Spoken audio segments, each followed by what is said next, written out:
Push is coming to shove in Syria.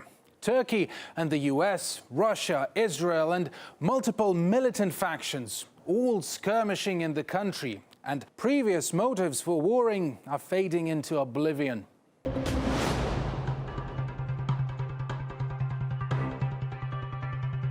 We have won against ISIS. We've beaten them, and we've beaten them badly. All that is a thing of the past now, as new goals vividly take shape. The latest fighting in Idlib is a mere accessory to the geopolitical carnage as global and regional superpowers are sparring with each other for dominance. Ideological and moral borders are blurred, with Turkey, a NATO country, teaming up with terrorists to push Syrians out of their own province. The Idlib operation is imminent. In particular, we will not leave Idlib to the regime, which has not yet understood our country's determination on this issue and those who are encouraging it. We are committed to making Idlib a safe place for both Turkey and the people of the region at all costs.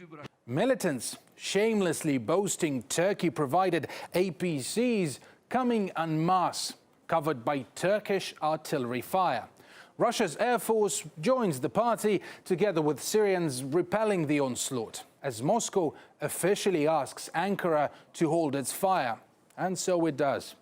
To prevent militants from moving deeper into Syrian territory, Su-24 aircraft of the Russian Air Force, at the request of the Syrian command, have carried out airstrikes against the advancing armed terror groups.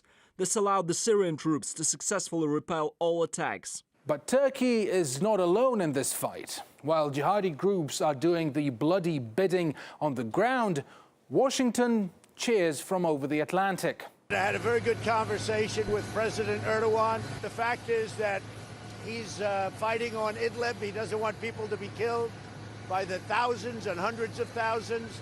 The United States will continue to coordinate with Turkey on diplomatic approaches to restore a ceasefire to the Idlib de-escalation zone and achieve a pullback of Assad regime forces to the 2018 Sochi ceasefire lines. The US has its own stake in the Syria war, and it has its eye on very particular and, well, predictable prizes, from geopolitical dominance to, well, oil. We did leave soldiers because we're keeping the oil. We may have to fight for the oil. That's okay. I like oil. And there's yet another actor in this conflict. Israeli jets routinely hit targets on Syrian soil. It's clear what Israel wants to weaken Iran's influence. Yet another power playing its hand in this massive and messy political gamble. Unfortunately for the people of Syria, since 2011, their country has been used as a chessboard on which the Syrians appear as pawns, and it's somebody else's geostrategic chessboard.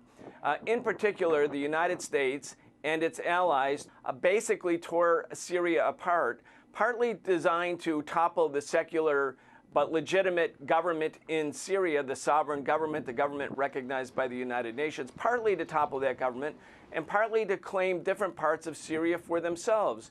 Syria has an important place geostrategically and geographically in this resource-rich region of the Middle East. It also has oil.